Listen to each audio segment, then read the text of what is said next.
There's something I did want, at least one thing planned for this stream. I wanted to watch this video right here. Very new video. Hey, are you looking for something to play on PC in 2023? Well, we've got you covered with these new and upcoming games and release dates. We've actually got a whopping 50 games to talk about, so let's get started off with number 50. Wild Hearts is essentially the Monster Hunter competitor. It's a collaboration between Koei Tecmo, believe it or not, and Electronic Arts, and it's actually pretty cool. There's an emphasis on use of gadgets and kind of almost Fortnite-style building to take down your opponents. It's got its own really special things to stand out, and although it's had some PC performance issues, it's pretty cool. Next, over at number 49, we have Pizza Tower, which is a really underrated kind of platformer adventure game with an old school style and a really, really cool look to the whole thing. I mean, just look at it. It looks like a hilarious, ridiculous cartoon, and the whole thing is about venturing through levels and up a tower as this pizza chef to save your pizza place. Honestly, if you ask me, that's the pitch for a perfect platformer game. So, yeah.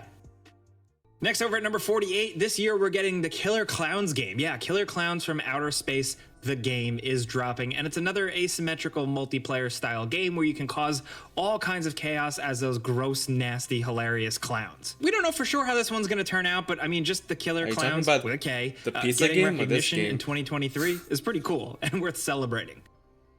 Now, next over at number 47, we have Returnal. Yes, the PlayStation exclusive game has made its way over to PC, and it's a great port, and it's a game worth checking out. It's incredibly challenging, it's run-based, it's got an intriguing story, mystery to it, and just some really beautiful sci-fi elements from the art to the music. It's pretty wild. Returnal was already a pretty legendary game on PlayStation 5, and now we're happy that PC players can experience it too. Now, next over at number 46, we have the Texas Chainsaw Massacre. Yet again, an asymmetrical multiplayer style game centered around an old school horror franchise. This one is from Gun, the people specifically behind the Friday the 13th asymmetrical multiplayer game, which we really liked despite its flaws. So here you can either play as survivors or the nasty, gross family, including, of course, Leatherface, and it seems like the level is meticulously recreating the house and the surrounding areas, and there's some potential for some fun here. It seems like they're really going all in on this one. Next, over at number 45, we have Hi-Fi Rush. So I will say I wish this video went a bit more in depth about these games, but I guess there's 50 games. A game from Tango Gameworks that we did not see coming, as they usually do horror. But Hi-Fi Rush is a really cool action-adventure kind of beat-em-up game with rhythm-based combat. So picture Devil May Cry, but you got... Hold on. With rhythm-based combat. Oh, that looks sick. What the heck? Look at this world. So picture Devil May Cry, but you gotta worry about striking, dodging, and timing things to the beat. It's definitely accessible, even if you got no rhythm, it's still fun to pick up and play. It's got an incredible art style and a real good emphasis on cartoony fun. It feels like a celebration of music, classic cartoons, anime. What is this? Hi-Fi Rush? I'll put that up on the side. Hi-Fi Rush. And we'll look at that in depth later. And video games, and you can't get any better than that. Next, over at number 44, we have Stray Blade. This is an action-adventure game where you play as this rogue adventurer exploring a big land. It's apparently a pretty challenging game, and despite the kind of colorful, upbeat art style, it seems like it's going to actually have some Souls elements. It's Point Blank Games, the developer and publisher 505 spin on the genre, it seems, but there's still a lot to be revealed about this one, but thankfully it's releasing April 20th of this year. Next, over at number... April 20th, okay, gonna come soon. Stray Blade. We'll pull this up on the side too.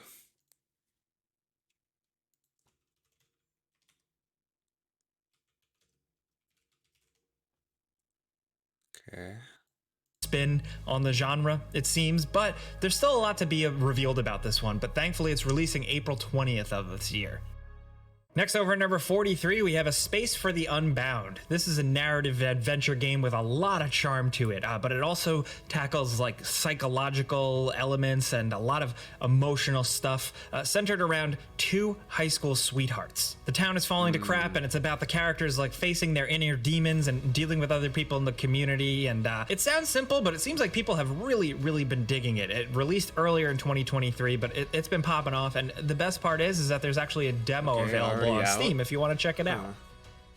Next, over at number 42, we have Season, A Letter to the Future. Believe it or not, we actually thought this was a PlayStation exclusive, but it is also on PC, and it is a quality experience with a kind of open world that you're exploring and figuring out this adventure. It's mostly story-based. You're not doing anything too intense. It's honestly kind of like a vibe-based game. Some reviewers have actually explained the game as dreamlike, and I think that's pretty spot on. If you're looking for something fascinating, beautiful, and a bit more slower paced, consider Season.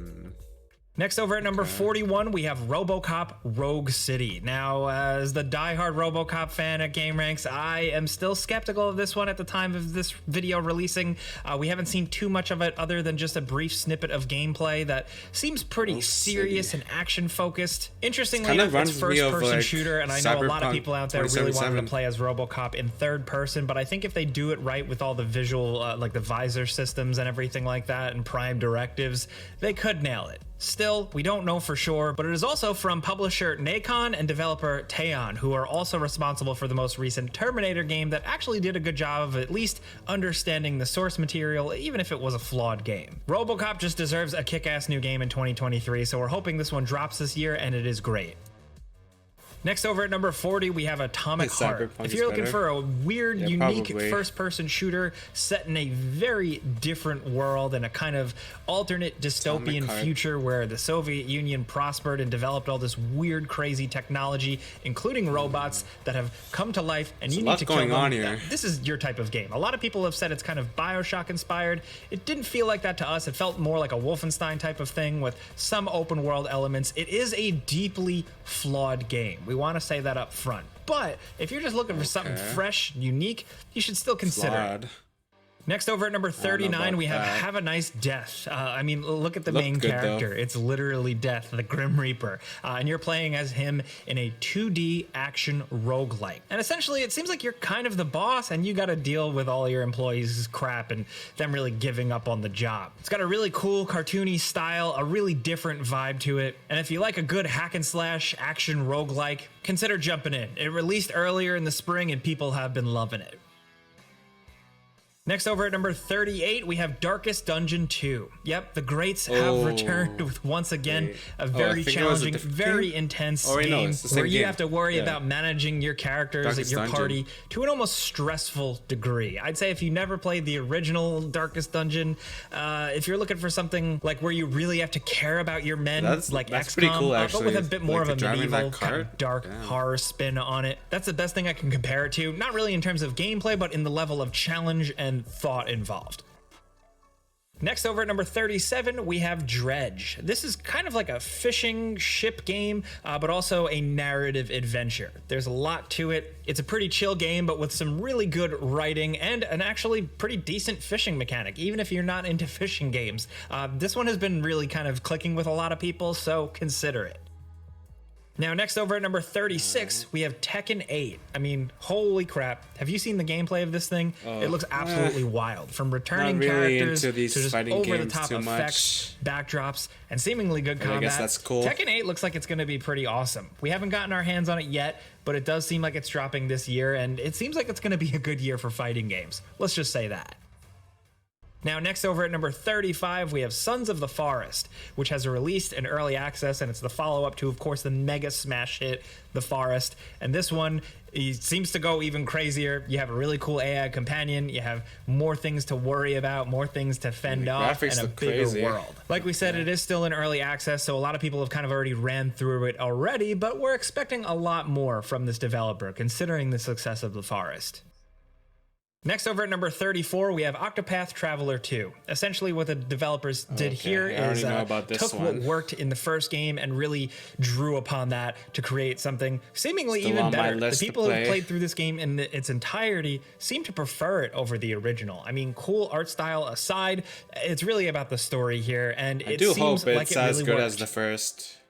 Now, next over at number 33, we have Wolong Fallen Dynasty. This is Team Ninja's next Souls-like spin-off style game, and this is kind of almost like their take on Sekiro, with an emphasis on parrying and sword-based combat that is very satisfying. It's accessible, it's a little boring in terms of like enemy types and environments, but that combat can be really damn thrilling, and it is still absolutely worth checking out if you like this genre. Now, next over at number 32, we have Payday 3. As of right now, we don't know too much about this one, but we do know we should be seeing it this year. They've been working on this one for a while. The Payday games are competitive, fun bank robbery shooters that have been beloved by people for a long time in the PC world, so Payday 3 could be a big deal. Keep your eye on it. Next, over at number 31, we have Layers of Fears. This is essentially a re-release, repackaging of the Layers of Fear games, but seemingly with new graphics, everything kind of updated, and new little twists kind of thrown in here and there. We don't know too much about it, but we do know it is dropping soon, and it's a good reason to revisit those games because they were pretty sweet. Next, over at number 30, we have Alone in the Dark. This is kind of like a reimagining of the original old game with a little bit more of an over-the-shoulder kind of third-person camera navigation and combat and stuff like that. We don't know too much about it yet. This kind of like surprise drop announced this year, but the return of Alone in the Dark and actually embracing horror, survival horror, mystery, we're all for it. We are absolutely keeping our eyes on this one. Now, next over at number 29, we have Atlas Fallen. This is from the developers behind The Surge and The Surge 2, but they're going in a different direction. It's not really a Souls-like or anything like that. This seems kind of like an old-school, open-world action-adventure game with a cool kind of fantasy character, big, over-the-top combat abilities, and scary monsters. This has been delayed a few times, but it looks like a refreshing thing. It kind of looks like a mix between Nier Automata and just kind of an old-school Xbox 360, PS3 combat game, like a Darksiders type of thing. And you know what? That checks some of my boxes. Now, over at number 28, we have Exoprimal, which is that dinosaur game that when it was first announced by Capcom, people thought it was going to be Dino Crisis. It is certainly not Dino Crisis. It's actually way crazier than that. This is like a PvE VP like shooter with so much chaos to the point where like the dinosaurs are raining from the sky and you got to hop in mech suits and murder them and also compete against other players. It's really wild and weird, but it works. It seems like people have been enjoying the beta and we're excited to see more from it this year. Next, over at number 27, we have Arc Raiders. This is like a sci-fi, seemingly free-to-play co-op shooter with just a really cool art style to it, and it being in third person. Honestly, there are so many first-person shooters out there. We love some third-person love every once in a while, and just the style of this one is why we've kept our eye on it. Now, next over at number 26, we have The Finals. This is a new multiplayer first-person shooter from some ex-Battlefield developers, and this is like a crazy over-the-top, seemingly Unreal Engine 5 game with beautiful graphics and incredible destruction in small arenas with fast-paced combat. So picture like the destruction of the old Battlefield days with a fast-paced shooter, and you got The Finals. It's got a little bit of a game show-style spin on it, and the beta was pretty sweet. The destruction is really satisfying. To blow a hole in the wall and then punch an enemy in the face, or just drop a whole building on the opposing team is pretty sweet, and we're excited to see what more comes of this one. Coming down to the halfway mark, we have Stalker 2: Heart of Chernobyl. This is the return. That kinda looks nice. Hold on. The Finals. Okay. I'll at least take a look at it. The Finals. Gameplay. Field days with a fast-paced shooter, and you got The Finals. It's got a little bit of a game show style spin on it, and the beta was pretty sweet. The destruction is really satisfying. To blow a hole in the wall and then punch an enemy in the face, or just drop a whole building on the opposing team is pretty sweet, and we're excited to see what more comes of this one. Coming down to the halfway mark, we have Stalker 2 Heart of Chernobyl. This is the return of the classic PC franchise, and it's got big shoes to fill because those original games were game changers for PC players. But thankfully, from what we've seen so far, it does look pretty sweet. I mean, from the graphics to all the weird scientific anomalies. The developers have had an uphill battle working on this one, but we're excited to finally see more of it soon. Now, next over at number 24, we have Ark 2. This is the follow-up to Ark Survival Evolved, one of the biggest mainstream survival games to ever hit. That thing was on like every platform. I feel like everybody played it, even if it was kind of busted at the start. But Ark 2 is seemingly going bigger and badder with more budget and Vin Diesel in the game. So yeah, there's that. He's apparently also working on it in some capacity. So yeah, there's that. Anyway, Ark 2 might drop this year. Now, next over at number 23, Alan Wake 2 is slated for this year. We are huge Remedy fans here, from Max Payne to, of course, most recently Control, and Alan Wake finally getting a sequel is great. The people behind Remedy have said that they're going more for survival horror this time, less of like a story action adventure game. So for them to embrace horror, we're all for it. The original game was creepy, but we hope they take it even further.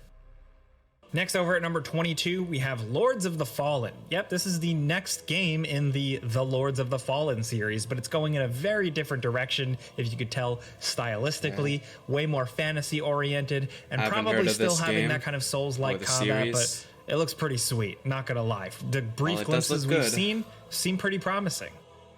And next over at number 21, we have Counter-Strike 2. Yes, believe it or not, Valve, after all this time, is finally updating CSGO to a whole new thing with new tech, seemingly new gameplay enhancements, new maps, all that stuff. This is a really, really big deal in a certain sector of the PC gaming market or culture. So when this does drop, which is fairly soon, I expect it to be a pretty big deal. Next over at number 20, we have Homeworld 3. This is the return of the sci-fi RTS series with some crazy looking fleet combat. I mean, this stuff so far from what we've seen looks really over the top and like they've really stepped it up. If you like space battles, navigating complete 3D space environments and really being careful about every move and also just being impressed by the vistas and the technology and the graphics they have here, Homeworld 3 might keep you busy this year. This one's for the real nerds. Shout out to them.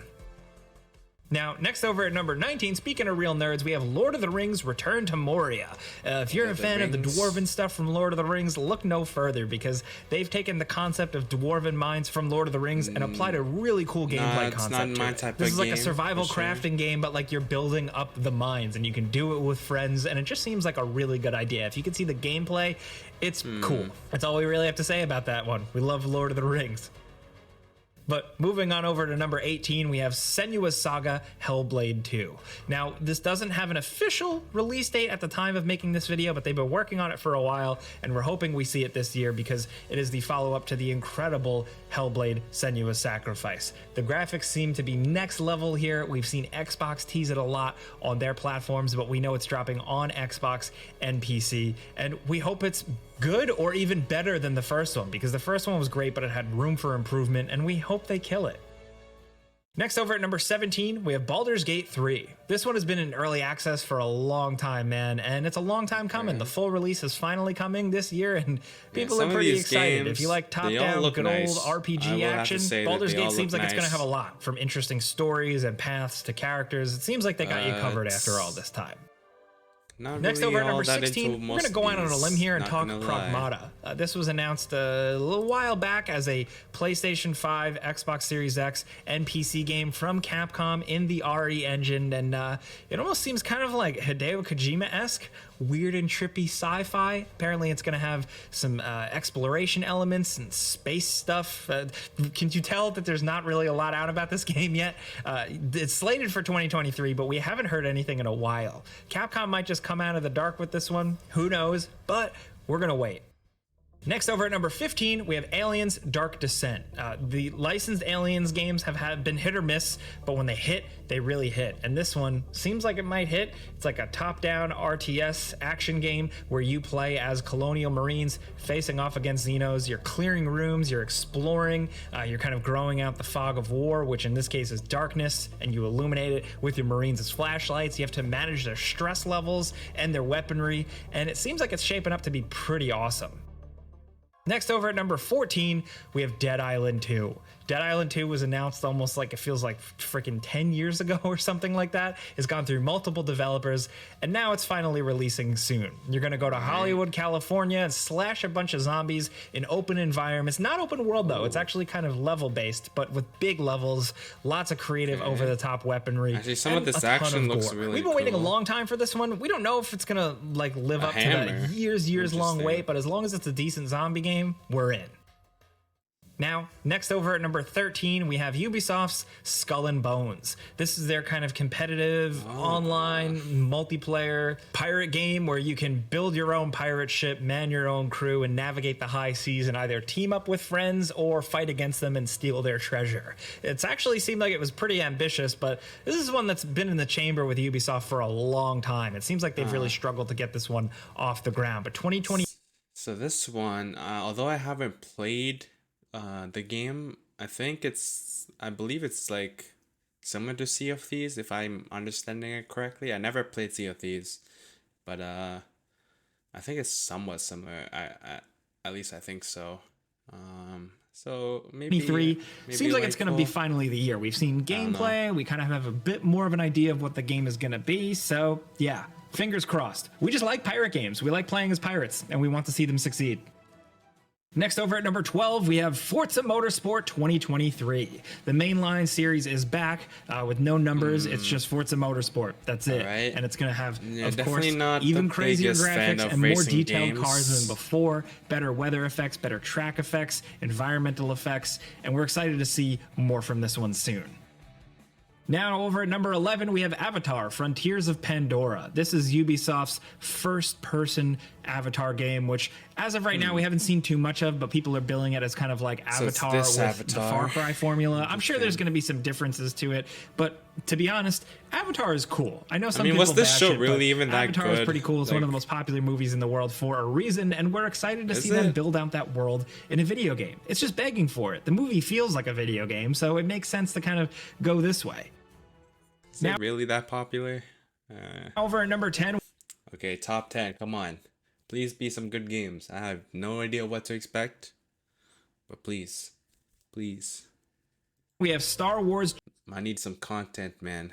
If these are all terrible games, I can't. Jedi Survivor. This is the follow-up to Respawn's Star Wars Jedi Fallen Order, featuring Cal Kestis trying to find his way in a galaxy without a Jedi Order. And now he seems like he's going on a bigger adventure. Literally. Bigger worlds, more fast travel, a bunch of different fighting styles, mounts, new characters. We're excited for this one. We really like the original, and thankfully, we're not going to have to wait too much longer for this. This does look kind of cool. It does. Now, next over at number 9, Street Fighter 6. I said 2023 seems like it's going to be a pretty damn good year for fighting games, and while I was talking about Tekken 8, I'm also very much talking about Street Fighter 6. I mean, have you seen the gameplay videos? The combat seems awesome. Yeah, like the I new already characters seem mentioned. interesting. The cool new spins on classic characters seem great. The visuals seem awesome. I'm a casual fighting game fan, so I don't know how the community is going to take to this one, but it seems promising looking from afar. Now, next over at number 8, we have Redfall. This is Arcane's next game, and they're going even further, it seems, from the Arcane formula. Gone are the days of Dishonored. This is very much a co-op open world shooter where it's you with your own special abilities or gadgets facing off against a town ruled by vampires and their cult follower underlings. The jury's still out on this one. It's hard to see if there's that Arcane charm or if it's just a standard run-of-the-mill co-op shooter. You can play it single player at least, which is cool, and there are little bits of Arcane creativity there in terms of the writing, the enemy designs, the sense of place. We're excited to see how this one really shakes out because we really like Arcane's previous games. Next, over at number 7, we have the big one, dude. Diablo 4. The beta has been pretty awesome. People have been responding to it very well. The Diablo games are great, the mainline ones, I mean. And I'm curious to see how this thing shakes out in terms of monetization with Activision Blizzard. They've said it's only going to be cosmetic stuff, but who knows how that's actually going to go down. Either way, Diablo is a legendary PC franchise, and we're excited to see it finally continue. Yeah, I know the Next, over at number 6, I guess what, like beta or trial, whatever, if that was out for a few weeks ago. I didn't get the chance to try it. I never played any Diablo games myself, so I don't know how good it is really. I might try it out. At least I might try out Diablo 4, not gonna lie. I might consider trying it, but I don't know what to really expect with a Diablo game. I, just because I've never really played one before, but does seem cool. I've seen some gameplay. Does seem worth a shot at least.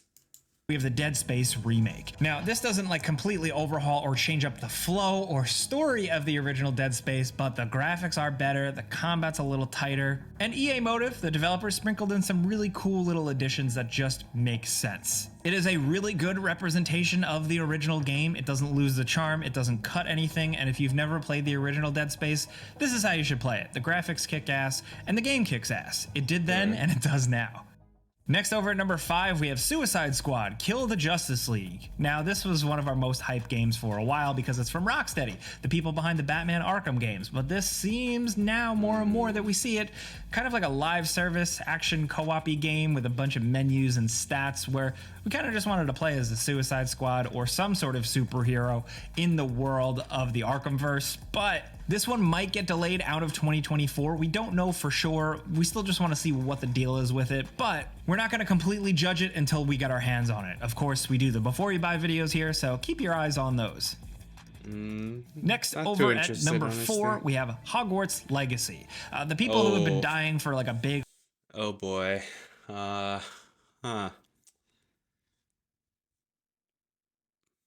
How'd the release of this turn out, huh? Yeah.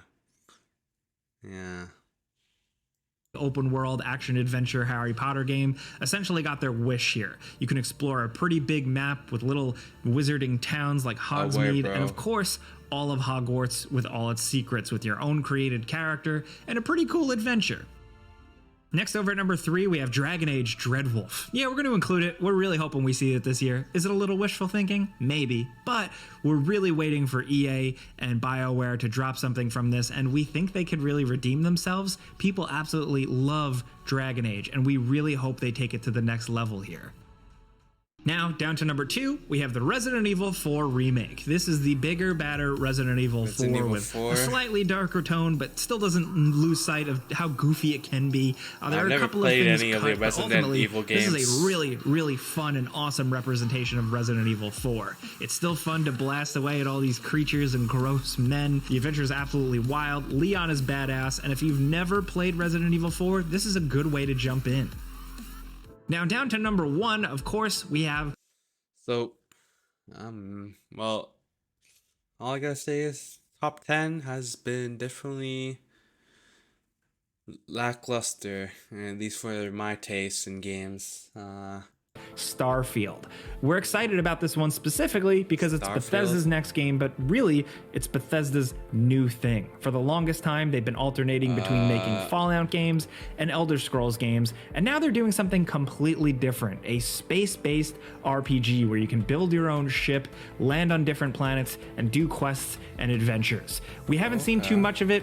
We're going to know more in the summer, and we really hope it shakes out to be awesome. People have grown skeptical of Bethesda, of course, but if this one hits, it's going to really hit, and we just hope it does.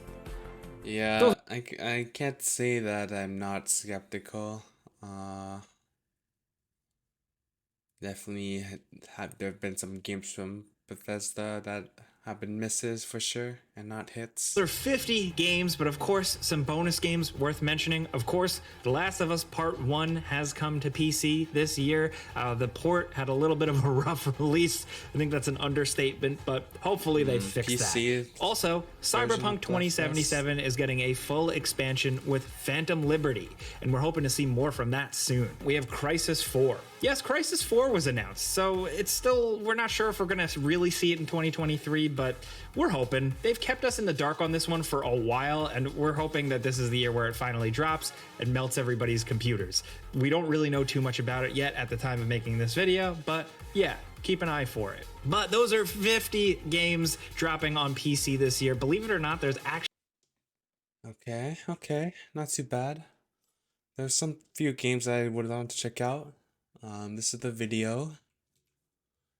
You guys can go watch it on your own time if you'd like as well.